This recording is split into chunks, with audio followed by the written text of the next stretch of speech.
손끝 야무지게 일한다 이런 부분들이 있잖아요. 그러니까 정말 완성도, 속도, 그리고 결과물에 어떻게 보이는지까지 다 고려해서 일을 하는 능력이 있는 것 같아요. 이거는 일의 센스라고 하는 영역인데 그걸 갖춘 사람들이 상대적으로 한국인한테 많은 것 같아요. 구글에서 바드를 출시했을 때 한국어 버전을 먼저 출시했거든요. 그러면서 시연 과정에 이제 한국어가 나왔어요. 한국의 시장으로서의 매력도 인식이 달라졌기 때문에 이분들이 이제 차지할 수 있는 위치가 굉장히 점점 커지고 있다고 봅니다. 육각형 인간이 많기 때문에 되게 좋은 점수를 받는 것 같아요. 미국 취업에 성공한 한국인들의 특징은 뭐가 있을까요? 이게 생각보다 굉장히 단순하면서 까다로운 질문인 게 생각보다 이분들 사이에 공통점이 없다는 게 굉장히 좀 흥미로웠어요. 저도 이 질문을 복귀하면서 지금까지 만났던 수많은 실리콘밸리 사람들이 결국에 거기서 취업에 성공한 사람들이잖아요. 그리고 이분들 사이에 공통점을 찾기 위해서 이제 제3자들한테도 많이 물어봤어요. 근데 생각보다 너무 다양하다는 거였어요. 그런데 이제 물론 모두가 아는 공통점이라면 이제 엔지니어링을 아무래도 전공해야겠죠. 스템 쪽에 이제 전공자인 분들이 그래서 개발자분들이나 뭐 엔지니어분들이나 이런 분들이거나 해외에서 이미 유학으로 박사 생활까지 하신 분들의 경우가 절대적으로 많습니다. 그럼 이분들이 거기서 남아서 일을 하느냐 아니면 한국으로 돌아오느냐 여기서 또 선택의 기로가 한번 갈리거든요. 그래서 보통 이제 박사까지 하신 분들은 OPT 기간은 한 3년 주어지고 그렇지 않은 경우 한 1년 그래서 현지에서 이제 일자리를 구하고 이제 활동할 수 있는 기간이 있어요. 그 사이에 이제 좀 더 그 안정성이 높은 비자로 갈아타야 되거든요. 근데 이거에 성공하지 못하는 분들은 사실 의지와 관계없이 돌아와야 되긴 하지만 공통적인 특징은 한국에서 어떤 갈증을 느낀 분들이 많아요. 그러니까 뭔가 그렇다고 해서 막 한국에서 굉장히 어려움을 겪어서 나온 분들도 있겠지만 그냥 한국에서도 좋은 환경이었어요. 그렇지만 내가 그 문화적으로나 그 조직 안에 있을 때 굉장히 갑갑함을 느껴서 이미 나와버렸고 다시는 돌아가실 수 없는 분들이 굉장히 많습니다. 그리고 또 동시에 그런 경우도 많은 것 같아요. 한국에서는 상대적으로 중위권 대학이라든지 그러면은 어느 순간 내가 갈 수 있는 그 한국에서의 진로가 어느 정도 이렇게 한계? 천장이 주어진다고 생각했을 때 나 과감히 이거에 만족할 수 없다 하고 나오신 분들도 상대적으로 많더라고요. 그러니까 한국에서는 좀 쉽사리 포기할 수 있는 대학의 학위나 이런 부분보다는 오히려 내가 가서 여기서 역량을 발휘했을 때 더 위로 올라갈 수 있는 그런 부분들을 보고 오시는 분들이 굉장히 좀 상대적으로 많았던 것 같아요. 그리고 요새 이거는 회사에서 이제 많이 보는 부분인데요. 그러니까 우리나라에서 이제 구직을 한다고 하면은 선택받기를 기다리는 작업이 되긴 굉장히 쉬워요. 뭐 헤드헌팅으로 채용이 되는 경우나 아니면은 우리가 공채 지원을 한다고 해도 결국에 그 수많은 지원서 중에 내가 어떻게 튀는 부분이 잘 선택될지 그리고 면접에서도 무난무난한 답변을 해서 최대한 이 심사위원에게 걸리지 않는 답변을 해서 내가 이렇게 소거되지 않은 상태로 끝까지 올라가느냐 이게 중요하기 때문에 항상 선택을 받는 역할인데 미국 구직 시장에서 굉장히 다른 점을 느꼈던 거는 미국 구직 시장에서는 본인이 문을 두드리는 문화가 굉장히 많아요. 그리고 내가 문을 두드리기 위해서 주변 분들한테 레퍼럴을 받아가지고 그렇게 가는 경우도 있는데 이때 굉장히 중요한 게 내가 이 회사의 제품에 대해서 어떤 이해도를 가지고 있고 내가 해줄 수 있는 역할이 이거고 이걸 생각보다 명확히 알고 있는 분들이 많다는 거예요. 그래서 특히 그런 걸 많이 물어봐요. 조직이 당신이 들어왔을 때 당신이 조직의 다이나믹스에 어떤 변화를 줄 거냐 이런 부분도 사실 한국에서는 조직 문화에 일단 맞춰야죠 이런 건데 그냥 미국 같은 경우에는 내가 이런 역할을 해줄 수 있을 것 같다 이런 식으로 서로가 좀 이렇게 핏을 보는 그런 쪽이 훨씬 많기 때문에 뭐 채용 시장이 어렵던 어렵지 않든 간에 구직자가 굉장히 좀 적극적인 방식을 띄는 데가 많더라고요. 그래서 이게 결국에 취업을 하려면 가장 중요한 것은 비자 문제거든요. 그래서 뭐 트럼프가 이제 대통령이 되고 나면은 아무래도 그 이민자들에 대해서 문호를 굉장히 줄인다고 하지만 뭐 지금까지의 기준으로 살펴봤을 때 그 어떤 분들이 이제 취업을 하셨나 봤을 때 이제 비자 문제를 해결할 수 있어야 되거든요. 그래서 제가 실리콘밸리에 있을 때는 그 주재원 비자를 통해서 정착을 하신 분들이 꽤 있으셨어요. 그러니까 뭐 퀄컴이나 브로드컴 같은 경우에는 한국 지사에서 이제 한국 사람들을 뽑아요. 그런 다음에 주재원 비자인 L 비자를 받은 다음에 이제 이걸 시간이 흘러서 영주권을 받게 돼서 거기에 정착하시는 분들이 있었고요. 그리고 아까 말씀드렸다시피 미국 대학에서 학위 받고 OPT를 이제 하는데 이 OPT 기간이 종료되기 전에 H1이라고 전문직 비자로 갈아타야 됩니다. 근데 이게 사실은 지역별 추첨이에요. 그렇기 때문에 뭐 인도 같은 경우는 이걸 기다리는 데만 한 6, 7년이 소요돼가지고 계속해서 다른 비자로 막아야 되고 이런 어려움이 굉장히 많다고 해요. 그렇지만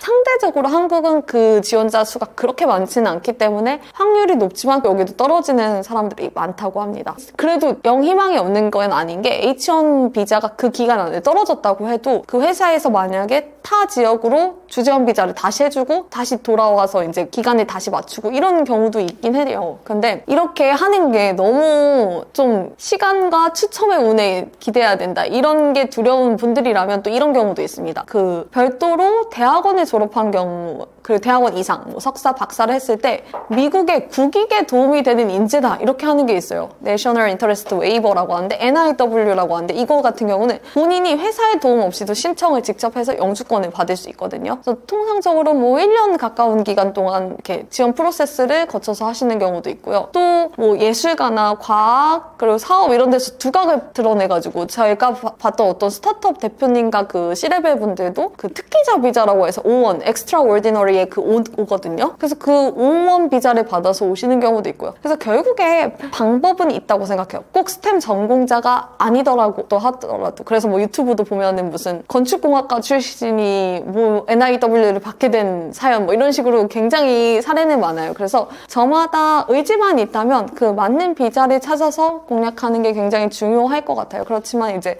아무래도 그 시대와 뭐 그 정부의 기조에 따라서 바뀔 수 있는 영역이라 좀 변동사항이 있긴 합니다. 경쟁력은 정말 그 우리는 일을 하나 마무리하는데도 그게 꼭 정말 손으로 하는 일이 아니더라도 손끝 야무지게 일한다 이런 부분들이 있잖아요. 그러니까 정말 완성도, 속도 그리고 결과물의 그런 보임, 어떻게 보이는지까지 다 고려해서 일을 하는 능력이 있는 것 같아요. 근데 이거는 생각보다 일의 센스라고 하는 영역인데 그걸 갖춘 사람들이 상대적으로 한국인한테 많은 것 같아요. 그래서 미국 같은 경우는 그런 부분에서 굉장히 덤하다고 하는데 그런 좀 센스가 없고 이렇게 진짜 야무지게 일을 안 하는 경우들이 생각보다 많더라고요. 그리고 이제 그 얼버무리거나 좀 이런 부분들도 많은데 그렇기 때문에 이제 그 한국 사람들이 굉장히 책임감을 가지고 일의 완성도를 높이고 또 일을 끝까지 완수하고자 하는 의지. 왜냐면 한국인 게으르다 이런 식의 문장은 들어본 적이 없거든요. 그리고 최근 들어서 굉장히 스마트한 인식도 많은 것 같아요. 그래서 원래도 스마트한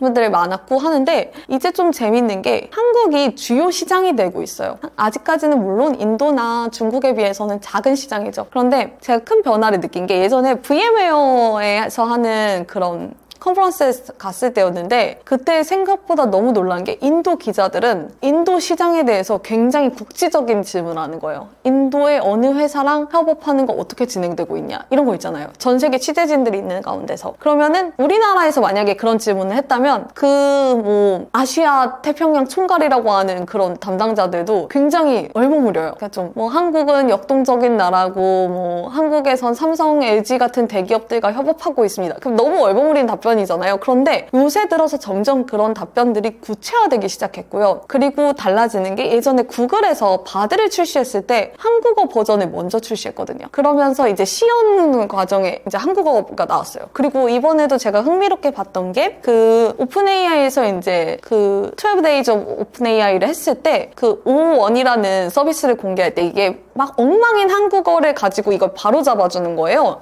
근데 샘 화이트만 바로 옆에 한국인 엔지니어 정형원 씨가 이제 그 시연을 하면서 한국어 로 된 그 예시를 보여주더라고요. 그러니까 정말 달라진 게 예전 같은 경우는 한국인이 똑같이 경쟁력이 있었고 똑똑하고 주인의식 있고 모든 일을 완성도 있게 하지만 한국 시장이 작기 때문에 이 사람들을 눈에 보이는 위치에서 협업을 할 수 있는 자리를 마련해 줄 일이 많지 않았어요. 근데 이제는 더 달라진 점은 이분들의 역량이나 이런 건 변함없어요. 그렇지만 한국의 시장으로서의 매력도 인식이 달라졌기 때문에 이분들이 이제 차지할 수 있는 위치가 굉장히 점점 커지고 있다고 봅니다. 됩니다. 근데 저는 여기에서 하나 아쉬운 점이 매니저급 이상이 됐을 때 이제 한국 분들의 역할이에요. 근데 아무래도 이제 내 일을 완성도 있게, 그리고 누군가 시키는 일을 정말 막 밤을 새든 어떻게든 좀 이렇게 묵묵하게 하는 일에는 강한데, 이 매니저 이상이 되고 나서는 서로 다른 팀의 작은 자원을 서로 이렇게 최대한 가져와야 하는 파워게임이거든요. 그러면은 그만큼 협상력, 그리고 좀 지르는 능력도 필요하고 언변도 필요하고 뭔가 그 사람을 상대하는 스킬이 굉장히 필요한데, 아무래도 한국 분들은 겸손하기도 하고 그리고 좀 떼쓰는 거 잘 못하잖아요. 근데 트럼프나 뭐 일론 머스크 보면은 일단은 좀 지르고 막 협상도, 모든 걸 협상 가능하게 바라보는 상대와 그냥 그런 거를 많이 해보지 않은 사람이 수능적으로 나갈 때랑 그 결과물이 굉장히 달라지거든요. 근데 아직 한국 분들은 이렇게 C레벨이나 뭐 임원진까지 올라간 케이스가 아직은 많지 않아요. 그래서 옆에서 보고 배우는 사례들이 많지 않기도 하고, 성향도 그렇다 보니까 이제 아직까지는 이제 뭐 매니저급 에서 이렇게 높은 급으로 올라가지 못하거나, 그리고 이제 인디비주얼 컨트리뷰터라고 해서 어느 정도 연차가 지나도 팀장으로 승진하거나 이런 코스 외에 그냥 내가 개별 조직원으로서 기여하는 게 있어요. 혼자 1인 팀 같은 게 되는 거거든요. 그래서 그런 코스를 많이 타시는데, 최근 들어서 좀 느껴진 변화는 뭐 엔비디아 같은 경우에서도 그 VP가 많지 않은데 부사장급인 VP가 한국계에서 이제 자율주행 부문, 뭐 메타버스 부문 이렇게 계속 나오고 있더라고요. 그래서 점점 이제 이 한국 분들이 임원급으로 올라갈 때 그런 협상력이라든지 좀 그 미국 내에서 통하는 그런 사람을 대하는 스킬? 이런 부분이 좀 점점 더 기르는 게 중요해질 것 같아요. 계속해서 리더십을 양성할 때. 그리고 최근에 그 엔비디아에서 이렇게 VP 같은 경우 될 때 뭐 그런 걸 많이 본대요. 다면적인 평가. 근데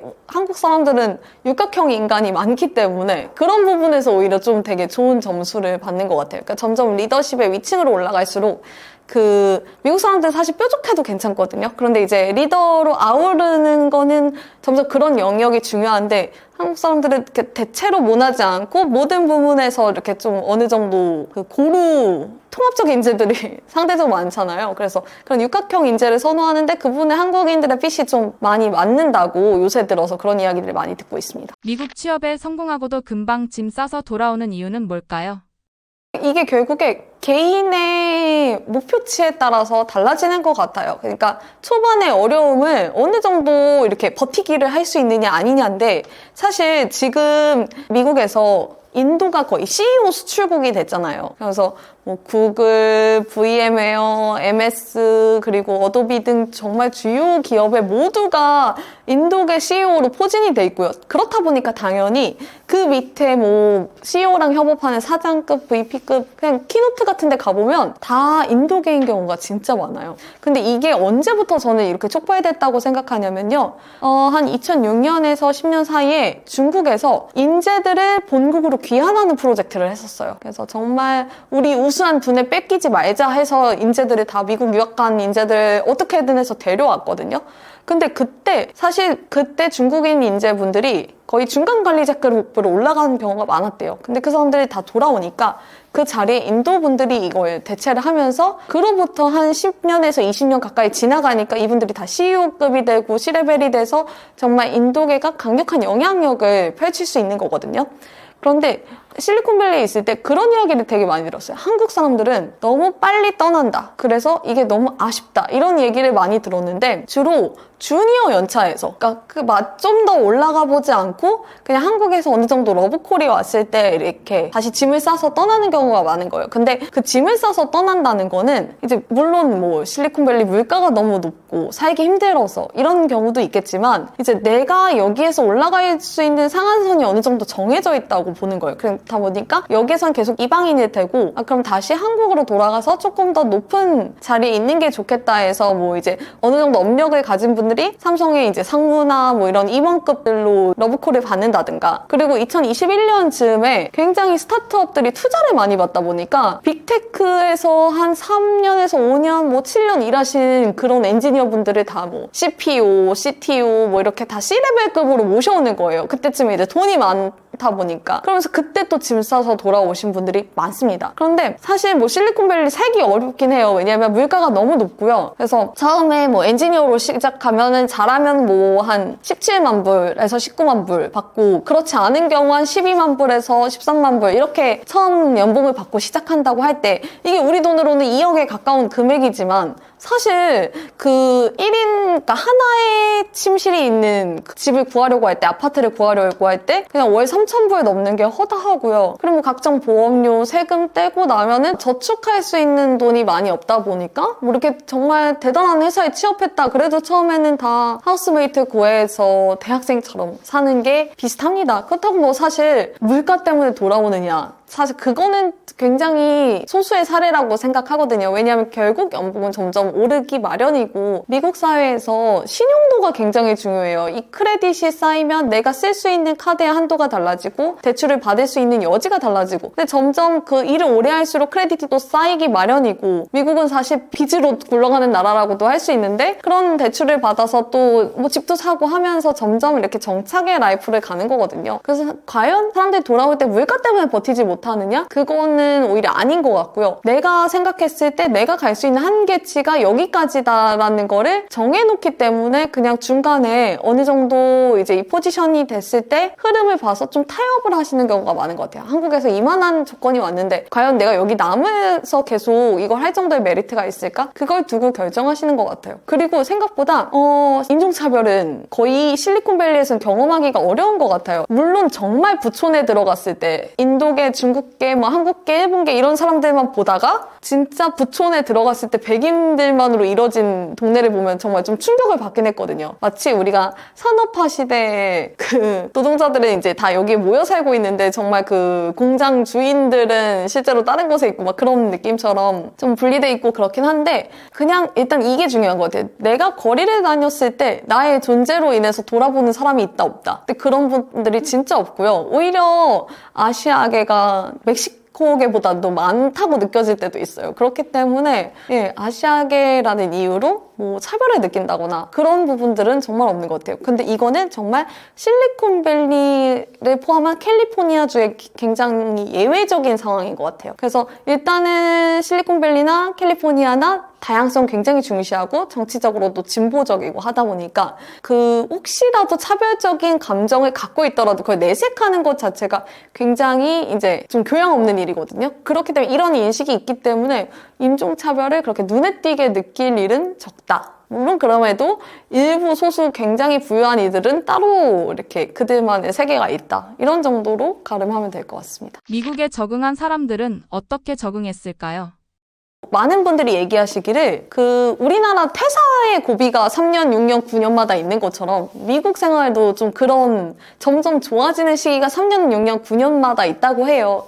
그러니까 처음에는 모든 게 정착의 단계에서 힘이 듭니다. 왜냐하면 크레딧이 일단 없고요. 그러다 보니까 뭔가 좋은 카드를 만들려고 해도 대출을 받으려고 해도 계속해서 좀 불리한 처지에 있고요. 그리고 관공서 같은 데서도 비자 문제가 자유롭지 않으니까 항상 좀 후순위에 밀리거나 좀 불합리한 대우를 받을 때도 많고 또 신분이 자유롭지 못하니까 한국을 자주 왔다 갔다 하기도 어려우세요. 그러다 보니 3년 정도에 이거 진짜 이걸 계속하는 게 맞느냐? 이런 고민들을 굉장히 많이 하신대요. 그리고 그때까지는 이제 영어도 능숙하시지 않다 보니까 이제 계속해서 소외되는 것 같고 자기가 이렇게 메이크업 해야 되는 영역이 정말 많죠. 근데 오히려 그게 3년, 6년, 9년 지나갈수록 수월해짐과 동시에 이 몸담은 회사의 성장의 속도나 그리고 몸담은 회사의 시장 사이즈가 다르잖아요. 그렇기 때문에 같은 그 분야나 뭐 전공을 가지신 분들이 한국에서 일하는 내 동기,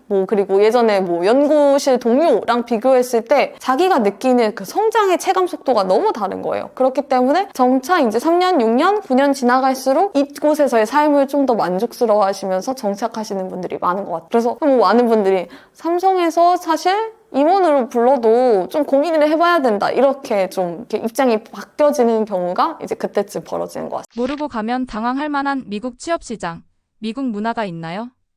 아무래도 이제 본인이 스스로 문을 정말 내가 마치 나라는 연예인의 매니저가 된 것처럼 정말 그 목마른 자가 우물을 파는데 특히 이렇게 정말 그 우리는 그렇게 우는 아이 떡 하나 더 준다고 하잖아요. 근데 그냥 가만히 있는 아이한테 아무것도 안 주는 게 미국 문화예요. 그래서 그냥 가만히 있는 사람한테는 아예 뭐 그런 니즈나 선호도가 없구나 이렇게 판단을 하기 때문에 정말 내가 어떤 그런 이 회사를 정말 가고 싶다. 그러면 본인이 먼저 마치 나라는 연예인의 매니저가 된 것처럼 수시로 뭐 연락을 하고 이게 다음 팔로우업이 어떻게 진행되는지 그리고 이것에 대해서 뭐 만약에 작은 만남의 기회라도 주어졌다면 아까 말해줬던 것처럼 땡큐 노트부터 막 스스로 계속 피드백을 전하면서 이 사람한테 리마인드를 시키는 게 굉장히 중요해요. 근데 이거 자체가 사실 한국에서는 이런 어필의 문화가 별로 없기 때문에 이거 자체가 굉장히 당황스러울 수 있어요. 그리고 사실 미국 같은 경우에는 우리나라도 뭐 1차 지원 서류, 2차 실무진 면접, 뭐 3차 최종 면접, 뭐 또 이렇게 한 곳 정도는 더 뭐 4차까지 있는 곳도 있지만 미국은 내가 일할 사람의 조직도를 계속 타고 올라가면서 면접을 보거든요. 그러니까 내가 일할 팀의 팀장, 그 사람 위에 보고할 사람, 또 위에 보고할 사람. 그래서 만약에 구글에서 내가 위에 7단계 사람이 있다. 그러면 나는 그 7단계 사람들을 다 만나면서 인터뷰를 하는 거예요. 그러다 보니까 그 굉장히 짐 빠지는 작업이라고 하더라고요. 근데 그게 우리나라랑 조금 다른 점은 우리나라는 실수 하나 했을 때 그게 이제 좀 다음 단계가 보장되지 않는다는 게 있다면 여기서는 조금 더 결을 본다? 그렇게 해서 하지만 그 모든 것을 뚫고 들어가는 거는 굉장히 모든 게 맞아 떨어져야 되는 신의 영역이긴 합니다. 그래서 그 면접 단계에서부터 사람들이 되게 놀라는 것 같아요. 근데 일단 회사에 들어갔을 때 온보딩 문화가 되게 다르다고 하더라고요. 그러니까 우리나라는 일단은 들어가면은 회사의 룰을 알아서 내가 숙지해서 이제 최대한 눈치를 보면서 이때 이 사람들 이렇게 움직이는구나, 이때 여기에선 이런 반응이 나오는구나 하다 보니까 조직 내에서 사실 단 몇 분만 있어도 어떤 게 장려되는 방식인지 어떤 게 좀 지양되어야 하는 방식인지를 사람들이 정말 눈치코치로 잘 판단을 하는데 이렇게 좀 실리콘밸리 회사 같은 경우에는 본인의 눈치의 영역에 그걸 냅두지 않아요. 그래서 서로 온보딩을 할 때 챙겨주는 것을 회사가 굉장히 중요시하게 여기고 이것에 따라서 내가 데려온 이 인력의 그 아웃풋이 달라진다고 생각하기 때문에 굉장히 책임감을 많이 갖고 이렇게 멘토링처럼 모든 것들을 좀 도와주는 그런 편이라고 하더라고요. 그래서 온보딩 과정을 굉장히 중시하는 점에서 처음에 이렇게 이직했을 때 이렇게 좀 위축돼가지고 막 조직의 눈치를 살피면서 색깔을 맞추는 그런 거랑은 또 굉장히 다른 것 같아요. 그리고 해고 문화들 많이 얘기하는데 저도 이거 되게 놀랐던 게 이제 구글, 뭐 메타, 아마존에서 동시다발적으로 이제 그 레이오프를 했잖아요. 근데 이제 좀 되게 눈물 나는 레이오프도 있어요. 예를 들면은 팬데믹 초창기에 이제 그 에어비앤비에서 한창 잘 나가다가 갑자기 팬데믹이 되니까 아무도 그 공유홈을 이용하지 않잖아요. 그러니까 어쩔 수 없이 직원의 절반 가까이를 줄여야 되는 거예요. 근데 그 브라이언 체스키가 워낙 좀 감성적인 리더고 명망이 높아요. 그러다 보니까 이제 정말 눈물을 흘리는 심정으로 당신들을 내 수족이 떨어져 나가는 마음으로 막 이렇게 잘라야 된다 이렇게 공지를 했을 때 오히려 직원들이 더 이렇게 이 사람을 걱정해주는 그런 아름다운 장면도 있었대요. 그 대신 이제 브라이언 체스키도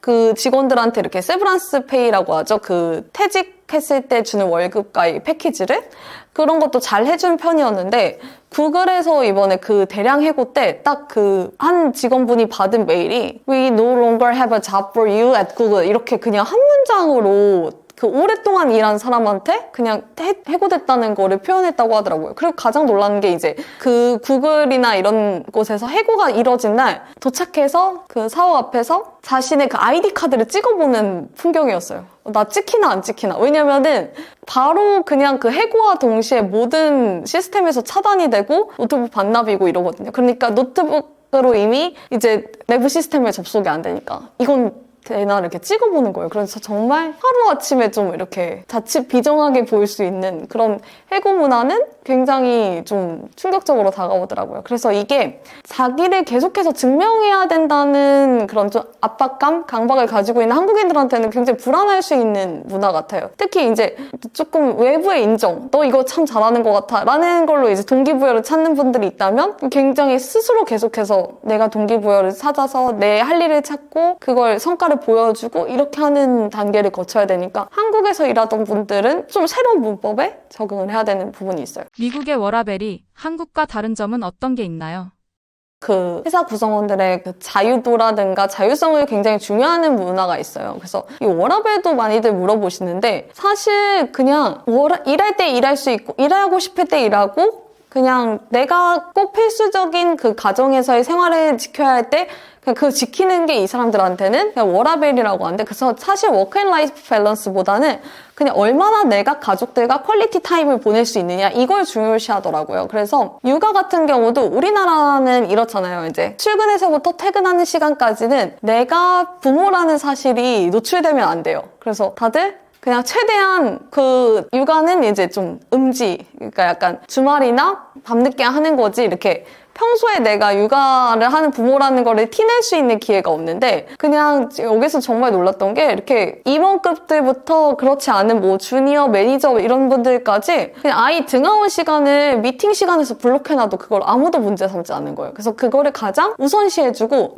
당연히 그냥 등하원 시간은 확보해줘야 되는 시간 그 사람이 그걸 끝나고 일을 하든지 안 하든지는 그 사람이 내는 결과물의 차이에 따라서 있는 거니까 그런 거 자체는 신경을 안 쓰고 정말 그냥 그 퀄리티 타임을 보호해준다? 그런 점 때문에 이제 사실 우리나라 저출생이 한동안 이슈였잖아요. 그런데 미국은 프리스쿨도 비싸고 또 뭐 생각보다 돌봄 체계도 잘 갖춰지지 않았지만 미국에 있는 한국 사람들은 막 두세 명씩 낳으시거든요. 근데 가장 큰 차이가 그냥 내가 내 육아를 드러내놓고 할 수 있느냐 아니면 그걸 좀 숨어서 최대한 쉬쉬하면서 뭐 부모님 손 빌려서 베이비시터 손 빌려서 하느냐 그 차이라고 하더라고요. 그래서 이런 분들에 익숙해지신 분들은 한국 가서 다시 그런 식으로 살지 못하겠다? 이런 분들이 꽤 많으시더라고요. 제가 쓴 더 라스트 컴퍼니는 지금 엔비디아가 이렇게 최강자에 오르기까지 댄스낭에 남다른 철학과 이 철학을 뒷받침하는 조직 문화가 어떻게 연결되어 있는지를 좀 탐구한 책이에요. 그래서 좀 다른 점은 지금까지 엔비디아의 업력을 다룬 책이라든지 투자서에 대해서는 나왔지만 엔비디아의 구성원들이 실제로 어떤 미션하에 일사불란하게 일을 하는지 내부에서 어떻게 소통하는지 이런 생생한 뒷이야기들을 담았고요. 그리고 사실 조직을 내가 정말 위대한 조직을 만들어보겠다 하는 리더분들이나 뭐 중간 관리자분들 이분들께도 저는 절대적으로 추천드리는 책이지만 사실 저와 같은 한 7년에서 10년 차 사이에 그 회사에서 일을 하시는 분들한테 저는 강력히 추천드리고 싶어요. 사실 우리가 좋은 회사에 대한 상상력이 굉장히 부족하다고 생각을 합니다. 상상력은 그 사람의 한계를 결정한다고 생각하는데요. 우리가 경험한 좋은 회사가 많지 않기 때문에 그리고 또 우리의 업력이 적기 때문에 어느 순간 그냥 좋은 회사에 대한 상상력 없이 한 7년에서 10년 정도 일을 했을 때 내가 바꿔도 안 되는구나 하면서 많은 의욕들이 그냥 좀 패배감, 열패감으로 바뀌는 경우가 많은 것 같아요. 근데 사실 조직 구성원으로서도 그리고 우리가 해볼 여지가 충분히 있다는 점 그리고 또 이런 식으로 꾸려진 조직도 있을 수 있다는 점에 대한 좀 상상력을 넓혀드리고 싶었어요. 그래서 많은 분들이 한번 보시고 좀 내가 어떤 거에서 새로 실험을 해보고 싶다 이렇게 영감을 받으실 수 있다면 정말 뿌듯할 것 같습니다.